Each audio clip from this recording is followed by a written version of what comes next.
Ahí. Bueno, ya estamos grabando la clase. Vamos entonces a ver lo correspondiente a sistema digestivo. Fíjense, el sistema digestivo es todo el conjunto de órganos que nos permiten a nosotros obtener los nutrientes a partir de los alimentos. El sistema digestivo inicia en la boca. Dime, Laila, perdón por la interrupción, dime.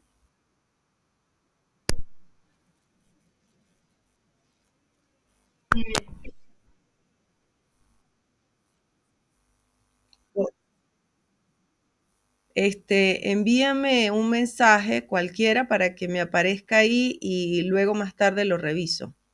Ponme Laila. Bueno, como quieras, porque si no, no lo ubiqué. ¿Ok? No lo ubiqué. Dale. Bien, chicas, les decía que el sistema digestivo inicia en la boca, por donde ingresan los alimentos. Allí en la boca están los dientes que los trituran y también están las glándulas salivales que generan la saliva y nos permiten humectar los alimentos para que sea más fácil la trituración. Luego de triturarlo, los alimentos pasan a la faringe, de la faringe van al esófago y el esófago es el tubo que lleva directamente los alimentos hacia el estómago. En el estómago se inicia el proceso de digestión.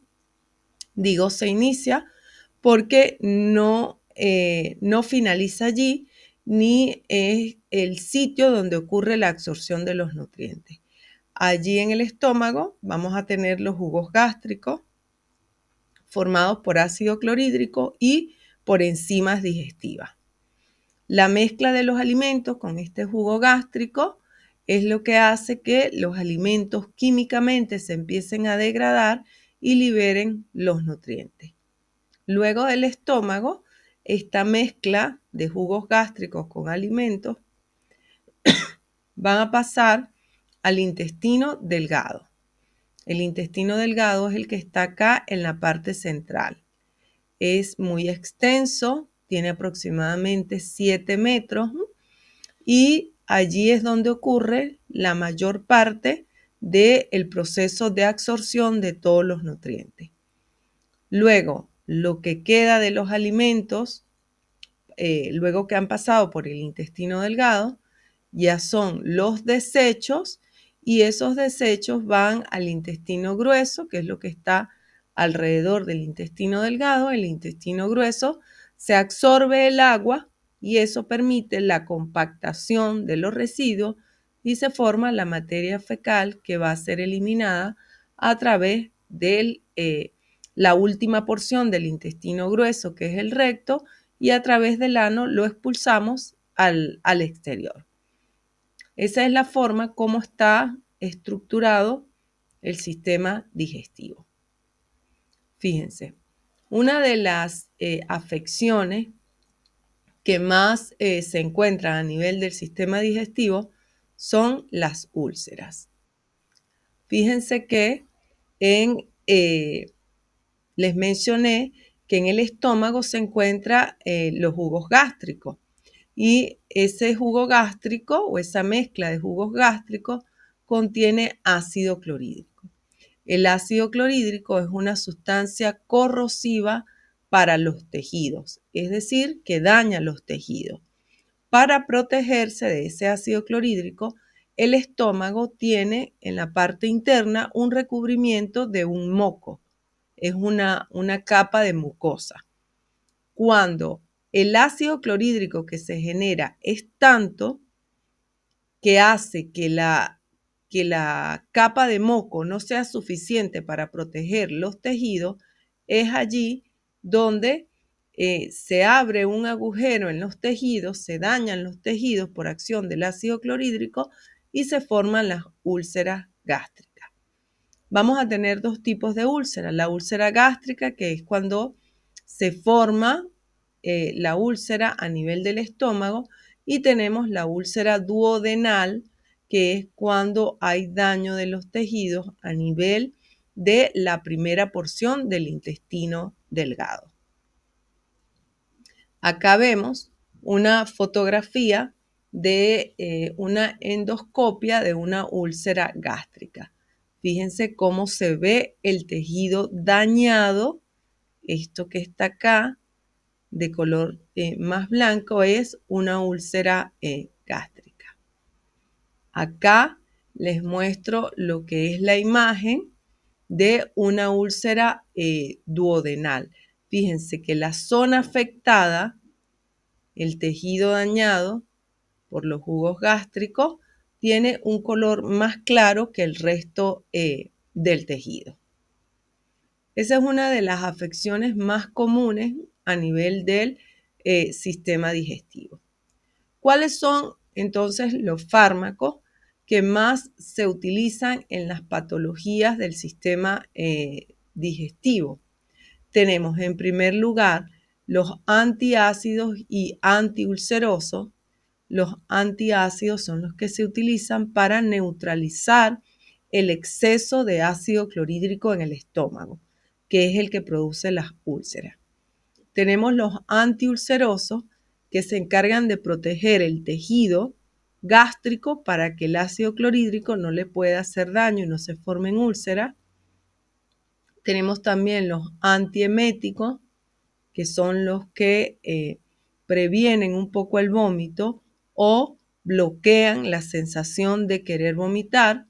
Tenemos los laxantes, que son aquellos que hacen que el tránsito de la mezcla de alimentos con jugo gástrico a través de todo el tubo digestivo sea más rápido, es decir, que nos hacen ir al baño más rápido, y los antidiarreicos, que tienen un efecto contrario a los laxantes.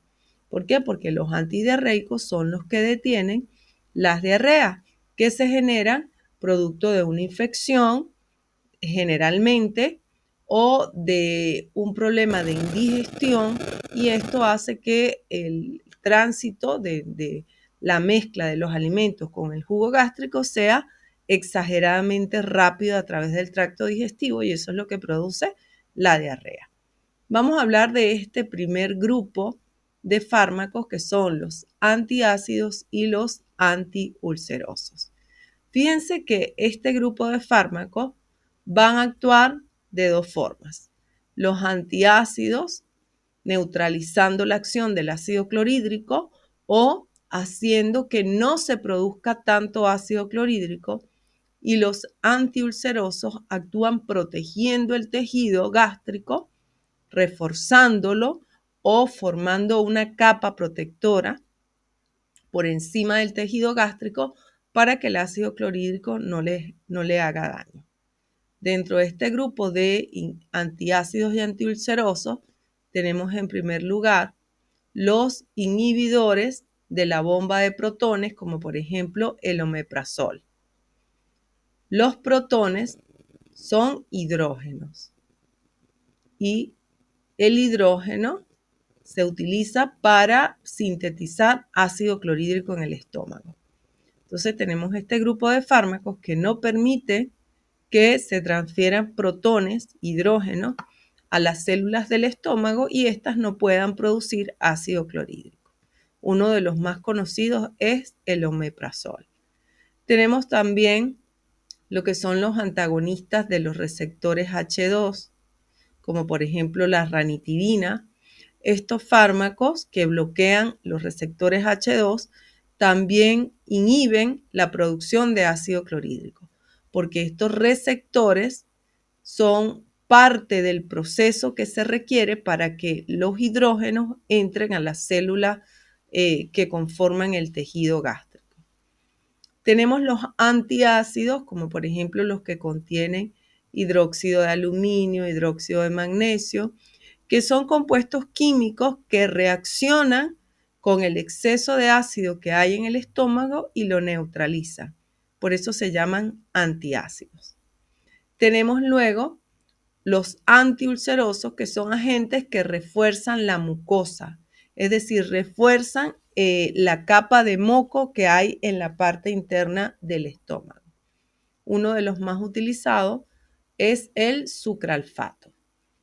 Y tenemos otro grupo de medicamentos que son los antibióticos, que si bien ellos no actúan directamente sobre o no actúan solamente sobre el tejido gástrico, sí se utilizan cuando tenemos una afección a nivel gastrointestinal producto de la infección por una bacteria, como por ejemplo cuando hay una intoxicación alimentaria por ingerir un alimento en mal estado, que se produce vómitos, diarrea, producto de la invasión del tejido gástrico por las bacterias. Entonces, allí se requiere el uso de antibióticos. Tenemos en segundo lugar los antieméticos, que son los que se utilizan para disminuir el vómito o para eliminar el vómito. Dentro de este grupo de fármacos tenemos 4 principales, que son la domperidona, la metoclopramida, el ondansetron, la doxilamina combinado con la piridoxina. Cada uno de ellos tiene un uso específico. Fíjense, la domperidona es para el alivio sintomático de náuseas y vómitos en general, ¿sí? Pero tenemos la mezcla de doxilamina más piridoxina que se utiliza también para el tratamiento de las náuseas y los vómitos, pero específicamente durante el embarazo. Y tenemos los dos que están en el centro, como la metoclopramida, que se utiliza para náuseas y vómitos en general, pero que tiene un uso más selectivo cuando hablamos de náuseas y vómitos que se originan producto de que el paciente está recibiendo tratamiento de quimioterapia o de radioterapia. Igualmente tenemos el ondansetron, que también se utiliza en pacientes que están pasando por este proceso de quimioterapia y radioterapia o de alguno de los dos. Asimismo, el ondansetron también se utiliza para la prevención y el tratamiento de las náuseas y los vómitos en etapas postoperatorias, luego de que el paciente ha pasado por alguna intervención quirúrgica. En cuanto al mecanismo de acción, todos estos antieméticos bloquean algunos de los receptores que están a nivel de las células y que deben activarse para que se pueda producir el vómito. Luego tenemos el tercer grupo de fármacos, que son los laxantes. ¿Okay? Entre los laxantes tenemos varios grupos, unos más violentos que otros, o sea, de acción más rápida, pero en general todos tienen más o menos el mismo mecanismo de acción. Tenemos algunos laxantes que son formadores de volumen. ¿Qué significa esto? Que el paciente lo ingiere y cuando este fármaco llega al intestino delgado, lo que hace es que absorbe agua. Al absorber agua hace que la materia fecal sea más grande y esto estimula su eliminación a través del intestino grueso. Por eso se llaman formadores de volumen. Tenemos por otro lado otro tipo de laxantes que se llaman laxantes osmóticos, como por ejemplo la lactulosa. Estos laxantes actúan absorbiendo sales de sodio, sales de potasio, y cuando se absorben estas sales, ellas vienen acompañadas de agua. Y eso hace entonces que los desechos que están acumulados allí en el intestino grueso se ablanden con este exceso de agua que se está enviando, producto de la absorción de las sales, y el paciente pueda ir al baño. Tenemos otro tipo de laxantes, que son los laxantes salinos, como los citratos y los sulfatos, que ellos de por sí ya son sales. Entonces, cuando el paciente los ingiere, esas sales que están dentro del laxante atraen agua, absorben agua y eso hace entonces que la materia fecal se vuelva más fluida y que el paciente pueda ir al baño. Tenemos otro tipo de laxantes que son los laxantes estimulantes, como por ejemplo el bisacodilo y el aceite de ricino, que ellos actúan directamente sobre el sistema nervioso entérico, que son las fibras nerviosas que estimulan el movimiento del tubo digestivo. Entonces, estos laxantes estimulantes son muy violentos, muy rápidos. Esto el paciente lo toma y en cuestión de minutos ya está de urgencia yendo al baño, porque ellos activan directamente lo que son las fibras nerviosas que estimulan el tubo digestivo.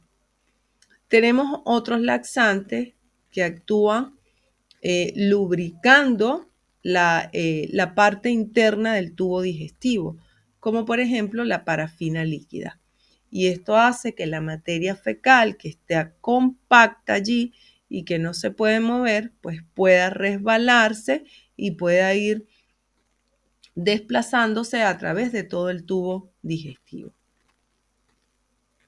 Tenemos otros que son emolientes, como por ejemplo el docusato, que actúan es suavizando las heces, suavizando la materia fecal, haciendo que si están muy compactas esas heces, se desintegren un poco y eso facilita que el paciente pueda ir al baño.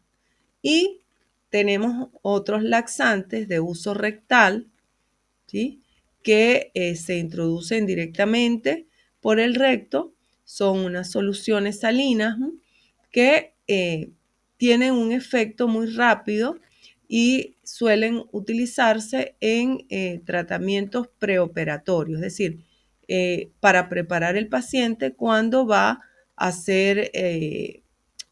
pasar por una intervención quirúrgica. Y más si es una intervención quirúrgica que esté asociado al tubo digestivo. Pero generalmente los de uso rectal se utilizan para casos donde el paciente va a ser sometido a una intervención quirúrgica. Fíjense, todos estos laxantes tienen mecanismos de acción parecidos, pero el uso va a depender de la condición del paciente. Por ejemplo, como les decía, los de uso rectal son para pacientes que van a pasar por una intervención quirúrgica. Los formadores de volumen, como el salvado y la metilcelulosa, se utilizan en pacientes que tienen estreñimiento crónico, es un estreñimiento constante. Entonces, ellos no hacen ningún daño porque no tienen ninguna acción farmacológica, sino lo que hacen es atraer agua hacia el tubo digestivo. Ya tenemos otro, por ejemplo, como los estimulantes, el bisacodilo, el aceite de ricino, que se deben utilizar con mucho cuidado porque, como dijimos, ellos actúan directamente sobre lo que es el sistema nervioso entérico, que es el que estimula directamente el tubo digestivo. Ustedes en la oficina de farmacia, ¿verdad?, en el mostrador de farmacia, van a tener consultas en cuanto al sistema digestivo para lo que es laxante, diarrea y acidez. Como siempre les digo, el asesoramiento que ustedes pueden brindar tiene que ir de la mano con lo que es la sutileza y la prudencia. ¿Por qué? Porque puede que un paciente por una situación eventual tenga una diarrea. Nosotros le podemos sugerir un antidiarreico o sufra por algún viaje, algún cambio en los estilos de vida, de alimentación, etcétera. Puede que sufra estreñimiento y nosotros le podemos recomendar un laxante. Igualmente, puede que por una situación particular tenga acidez porque comió alimentos con mucha grasa, alimentos muy procesados, comió varios días en la calle, por ejemplo, comida esta que no es casera, que tiene muchos tipos de aceites reciclados, etcétera, y que el paciente tenga acidez.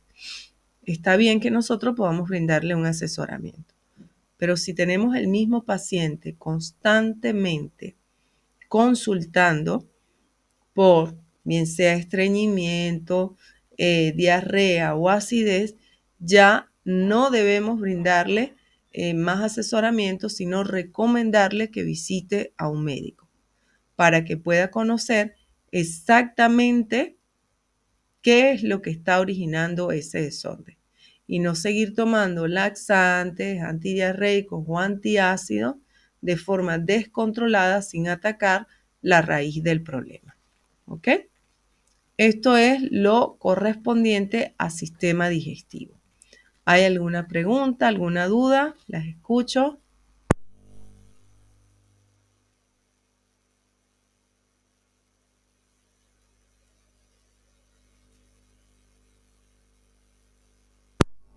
¿No?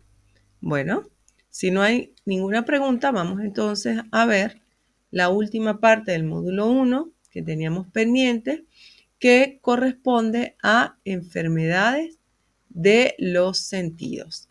Todo lo que involucra ojos, boca, oído, piel, etc. Y vamos a ver las más comunes. Vamos a comenzar por la boca. ¿Sí? ¿Cuáles son las afecciones más frecuentes a nivel de la boca? Tenemos herpes labial, aftas bucales, candidiasis, que es producida por un hongo, y también tenemos las infecciones bucales. Esas son las consultas que ustedes van a tener con mayor frecuencia a nivel del mostrador de farmacia.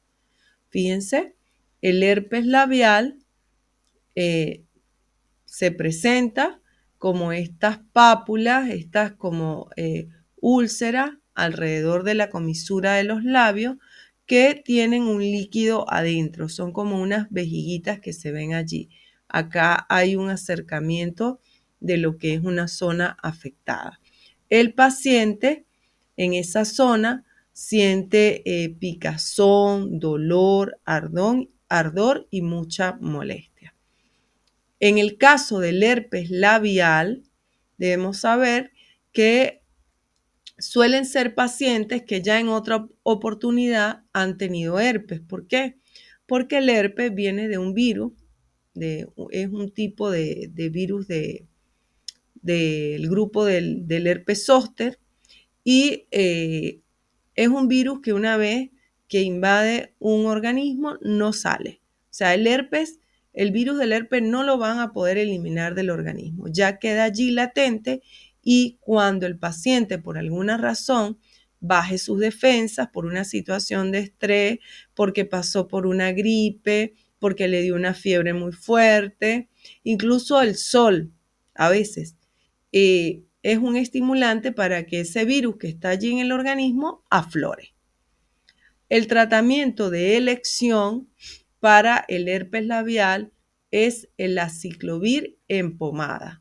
¿Sí? El aciclovir es el principio activo y lo vamos a encontrar bajo varios nombres comerciales, como por ejemplo Poviral, Ciclovir, Idulea, etc. Pero el tratamiento de elección para el herpes labial es el aciclovir.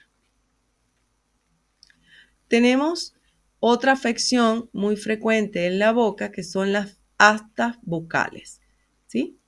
Son esas llaguitas que salen en la mucosa interna de la boca, también pueden aparecer en la lengua, no son contagiosas, es decir, no se va a contagiar de una persona a otra y pueden presentarse como estas llagas así o úlceras que son amarillas, pálidas, más que todo también blanquecina y rodeadas, como ven acá, de un anillo de color rojo, ¿sí?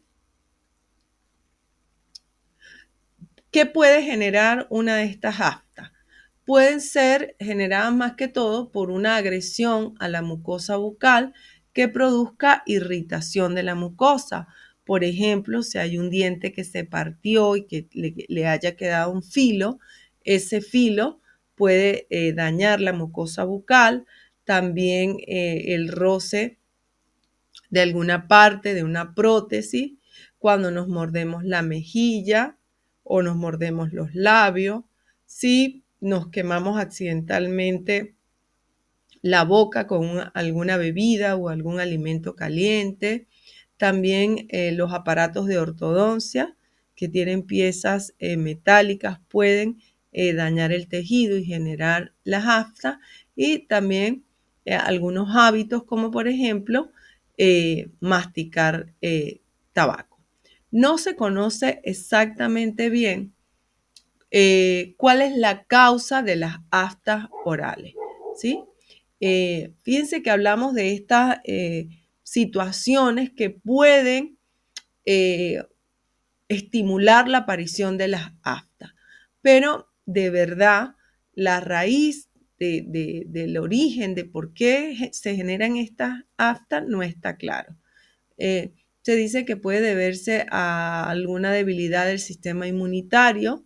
¿Por qué? Porque si el paciente tiene un sistema inmunitario bien fortalecido y algún aparato de ortodoncia me daña un poco el tejido, pues lo que debe el tejido es regenerarse, cicatrizar y no pasar más nada. No debe infectarse ni me debe generar esta llaga, como ocurre con las aftas bucales.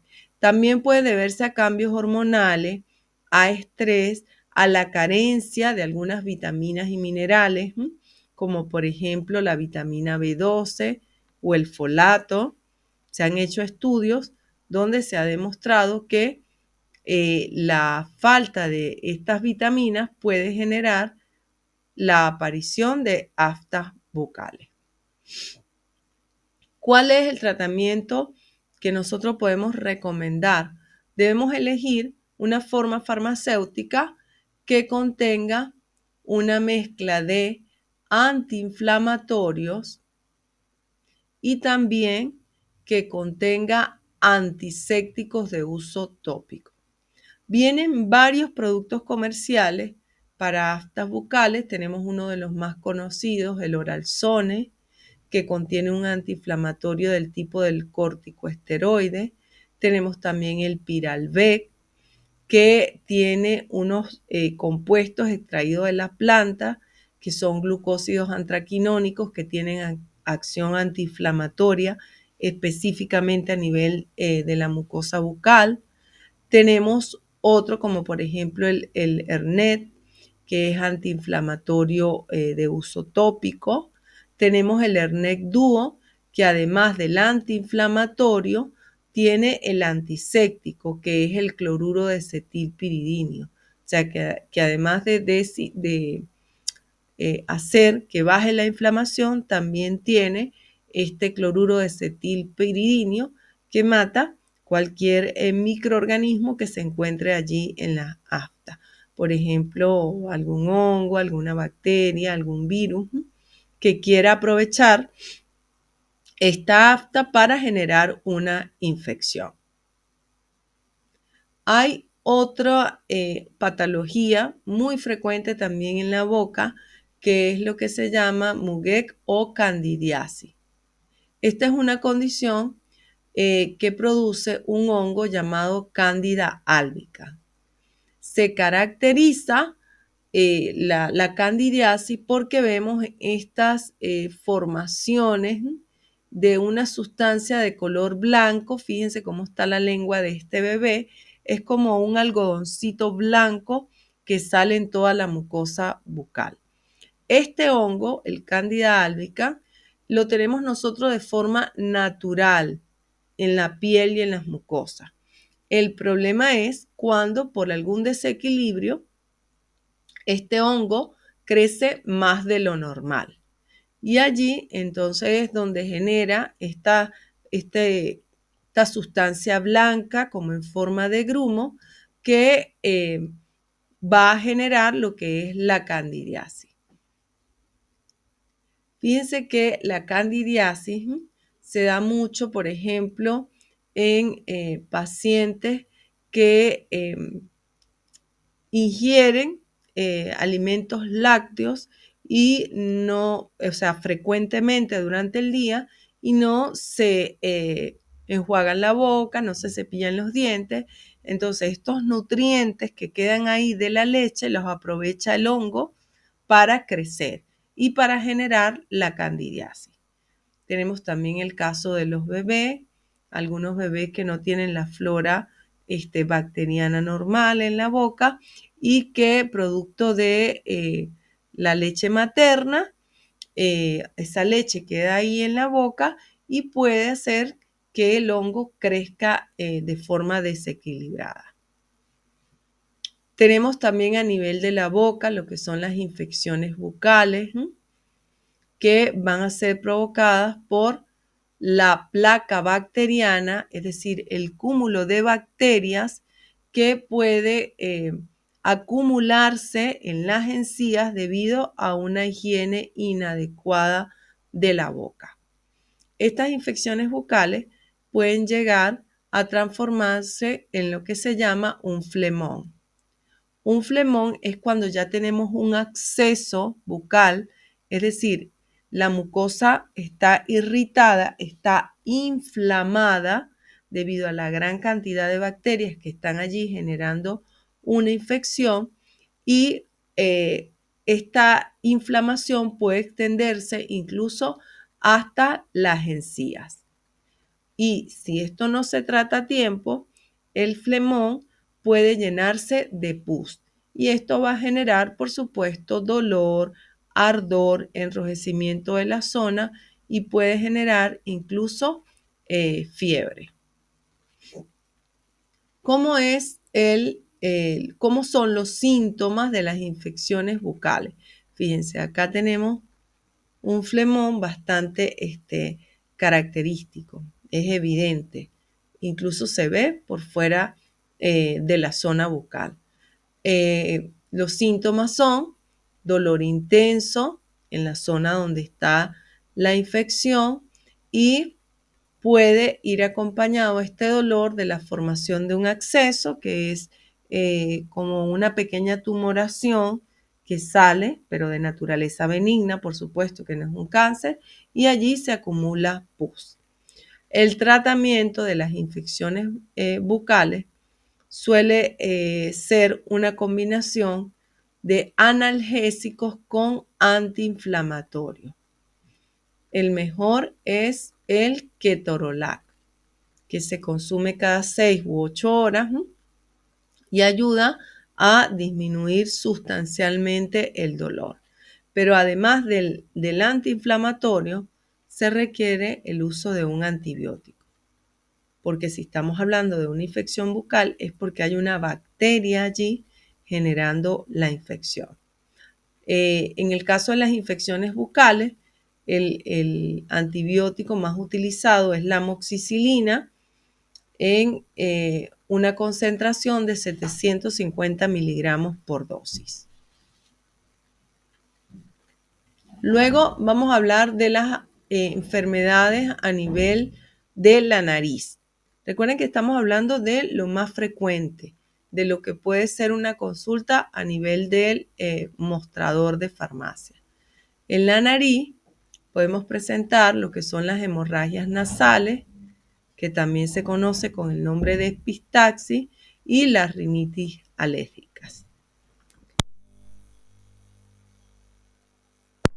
En la rinitis alérgica vamos a tener acumulación de moco en los senos paranasales. Los senos paranasales son estas zonas, estos agujeros que se encuentran en los huesos de la cara y justamente allí en esos agujeros se acumula moco. Este moco se infecta y me produce la rinitis. Tenemos los senos frontales, que son los que están acá en la frente. Los senos etmoidales están acá, a ambos lados de la nariz. Los senos esfenoidales, que también están en la zona lateral de la nariz, pero más abajo. Y tenemos los senos maxilares, que son los que están acá. Bien, allí se puede generar acumulación de moco y esto traer como consecuencia la rinitis alérgica. ¿Cómo vamos a tratar cada una de estas afecciones? Tenemos el caso de las hemorragias nasales, que se manifiestan por una pérdida de sangre a través de las fosas nasales, y esa sangre viene de todo el tejido que recubre la parte interna de la nariz. Este sangrado puede ser por ambas fosas nasales o solo por una de ellas. Acá no hay ningún tratamiento específico más que tratar de detener la hemorragia, y esto se hace, fíjense que antiguamente la recomendación era taparse la nariz y inclinar la cabeza hacia atrás. Hoy en día eso no se recomienda porque por la forma en que están estructurados los vasos capilares que están en la nariz, esto puede favorecer el sangrado. Lo que se recomienda es apretar como para que haya vasoconstricción de los capilares de la nariz y inclinarse un poquito hacia adelante. Claro, no totalmente hacia abajo, pero sí un poco hacia adelante y apretar acá la zona de la nariz. Si el sangrado ha generado alguna erosión de los tejidos que están alrededor de las fosas nasales, se recomienda colocar un algodón en las fosas nasales que esté impregnado de alguna crema antibiótica, como por ejemplo la mupirocina. Hay una presentación de esta crema que viene para la nariz que se llama Bactroban nasal. Y esto es con el objetivo de evitar que por esa zona de tejido lesionada ingrese algún microorganismo.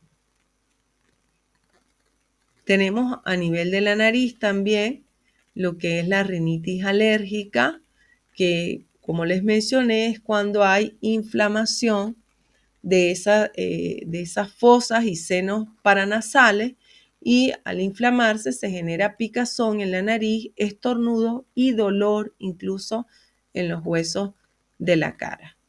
Suele utilizarse como tratamiento un antialérgico. Recuerden que hablamos que tenemos los antialérgicos de primera y de segunda generación. Hay algunas preparaciones de antialérgicos que viene combinado con un vasoconstrictor. ¿Por qué? Porque el vasoconstrictor va a hacer que los vasos capilares que están en la nariz, ¿verdad?, se cierre, se contraiga y se detenga un poco el goteo de moco. Tenemos, por ejemplo, el Alerpric, que es una combinación de loratadina con pseudoefedrina. Tenemos el Nastisol, que es clorfeniramina con pseudoefedrina. Tenemos la erotina, que solamente tiene el antialérgico, que es la loratadina. A nivel de los oídos, que es otro de los sentidos, tenemos dos afecciones que son la otitis y el tinnitus, ¿sí? Recordemos que el oído se divide en el oído interno, que es lo que está más cerca de la membrana que recubre el cerebro. Luego tenemos el oído medio y el oído externo, que es donde se encuentra el canal auditivo. En la otitis, nosotros vamos a tener una inflamación en la zona interna del aparato auditivo, y esta inflamación es producto de una infección generada por una bacteria. Cuando hay una otitis, el tratamiento de elección debe ser una combinación de un antibiótico con un antiinflamatorio. El antibiótico más utilizado es la polimixina, también se utiliza la neomicina, y como antiinflamatorio se utiliza la hidrocortisona. Estos tratamientos vienen por separado, es decir, el antibiótico por un lado y por otro lado el antiinflamatorio, pero también tenemos algunas presentaciones comerciales donde vienen ambos juntos, como por ejemplo el Sincerum Biotit, que trae dexametasona, que es un antiinflamatorio, y trae el antibiótico, que es la neomicina. Fíjense cómo se observa, claro, esto lo hace el médico, ¿verdad? Pero cómo se observa una membrana auditiva con infección. ¿Bien? Vean estos crecimientos acá amarillos son productos de la infección bacteriana.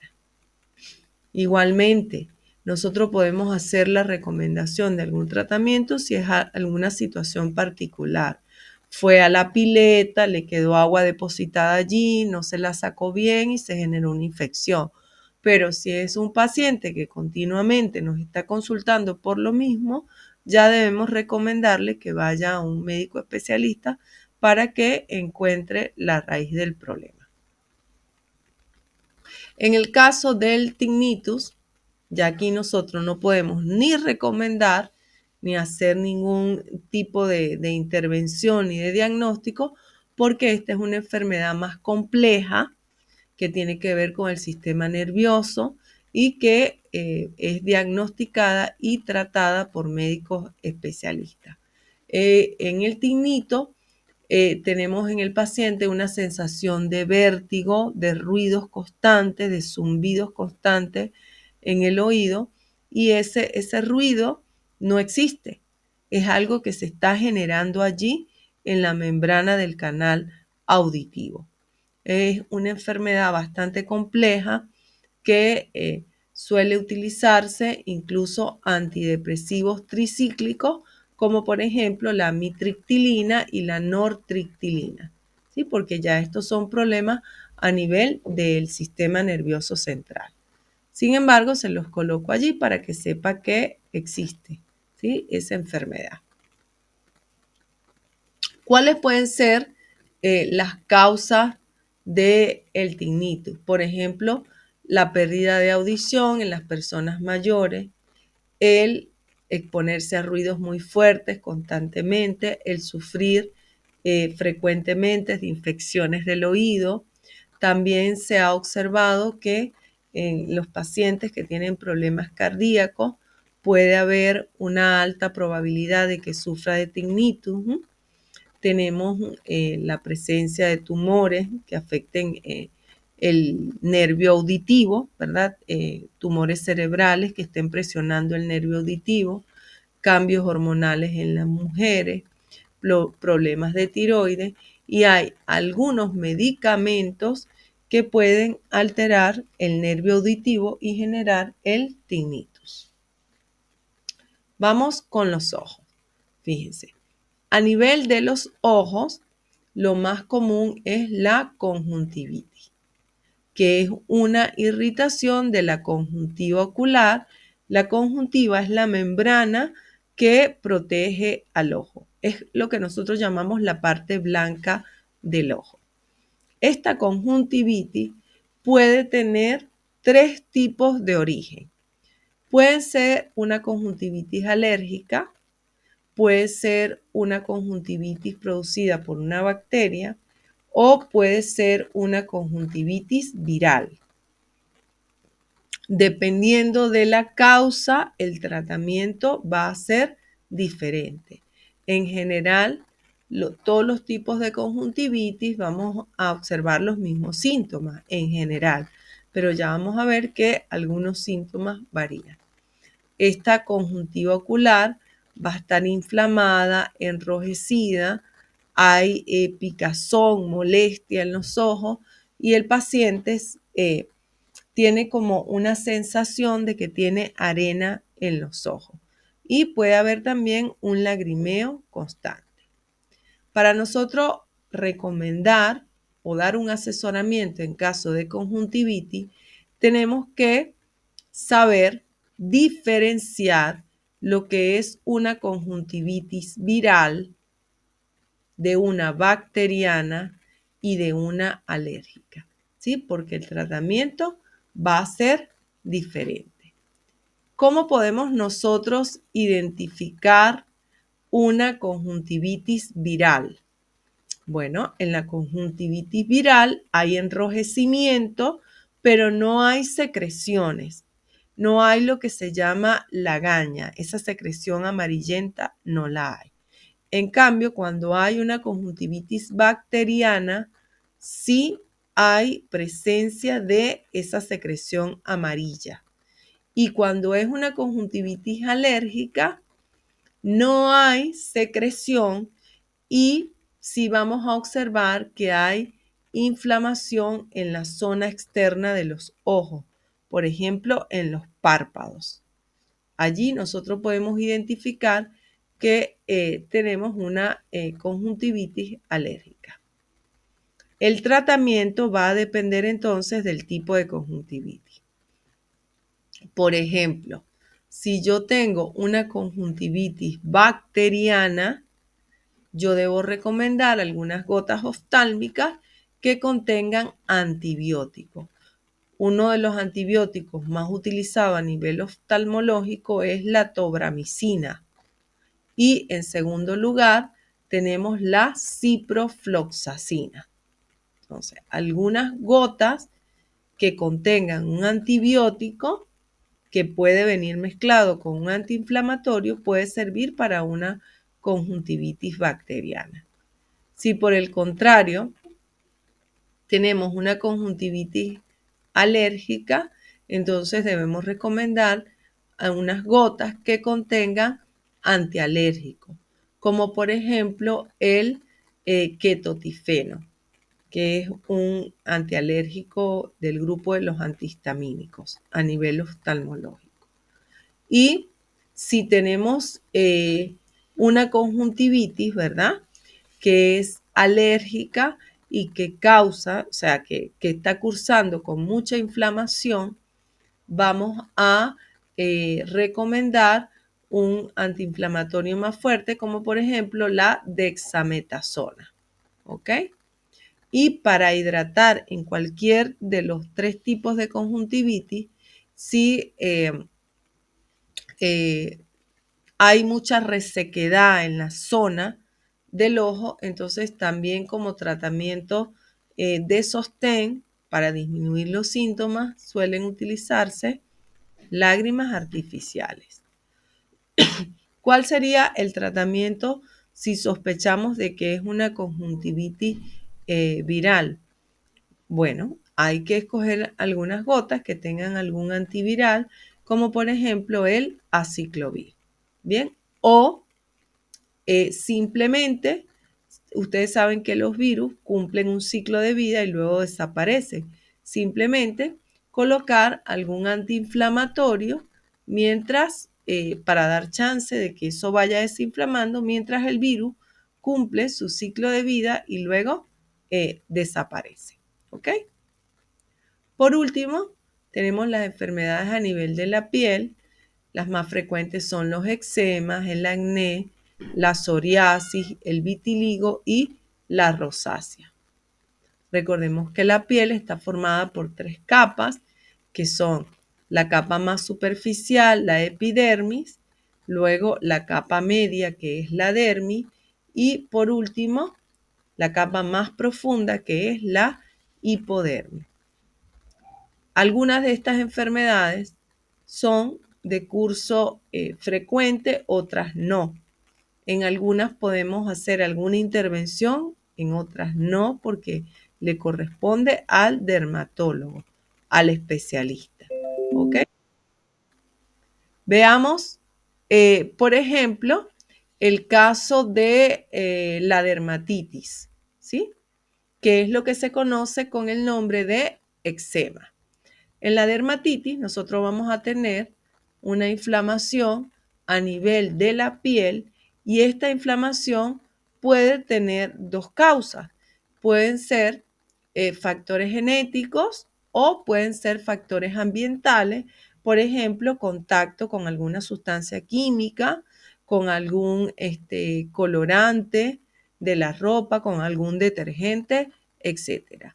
Los pacientes que experimentan dermatitis van a tener la zona afectada muy reseca, como ven acá en la imagen, y esta resequedad origina comezón, picazón. Y va a haber también estas, vamos a marcarlas acá, este sarpullido, que se ven como estas ronchitas rojas, que en algunos casos, si el paciente se rasca mucho, pueden infectarse.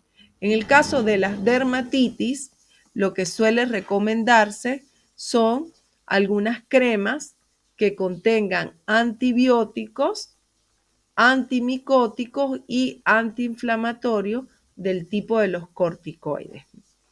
¿Por qué suele administrarse una crema que contengan los tres?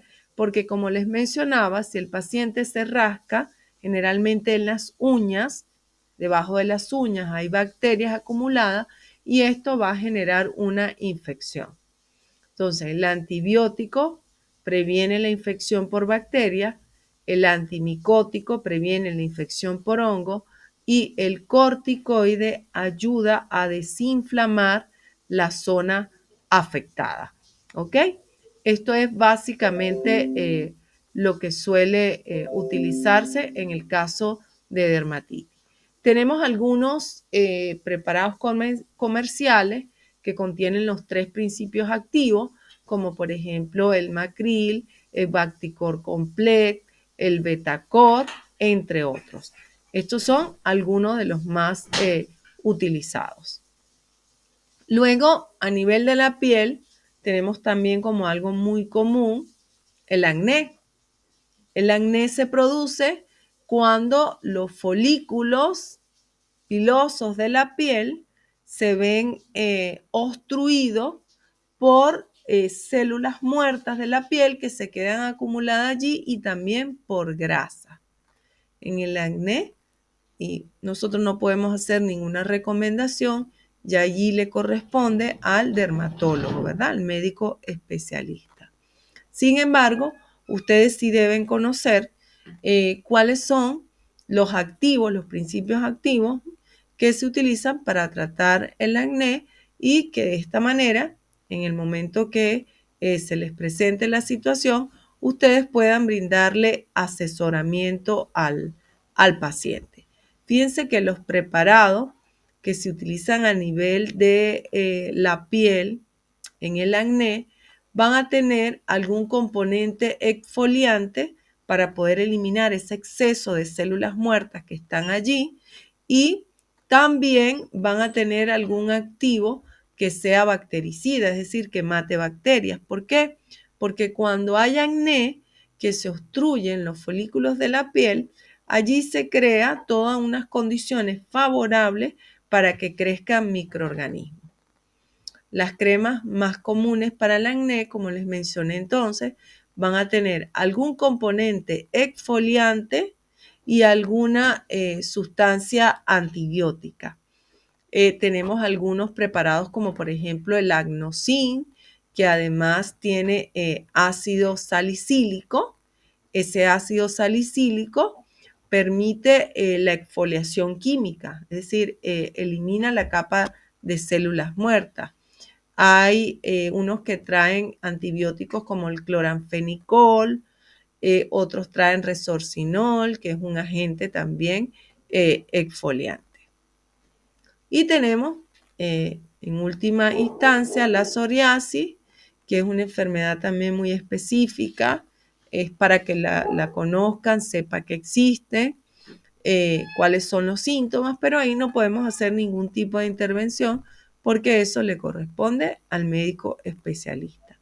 Es una enfermedad autoinmune de tipo inflamatoria.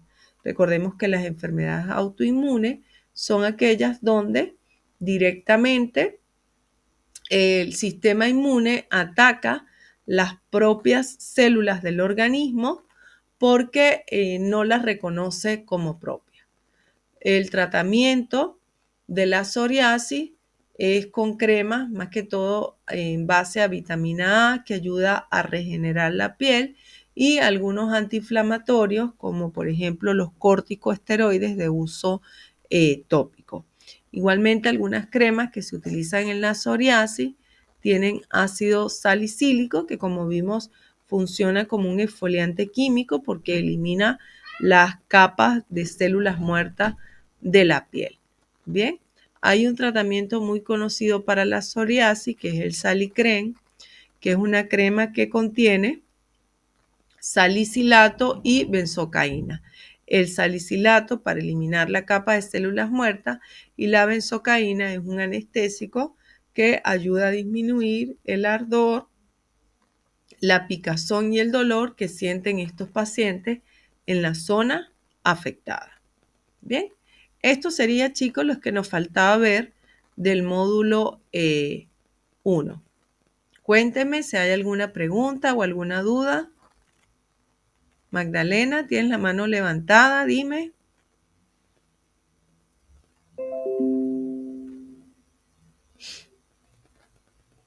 ¿No?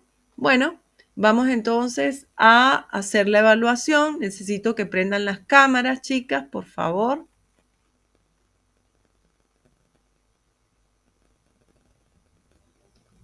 Prendan las cámaras y allí voy entonces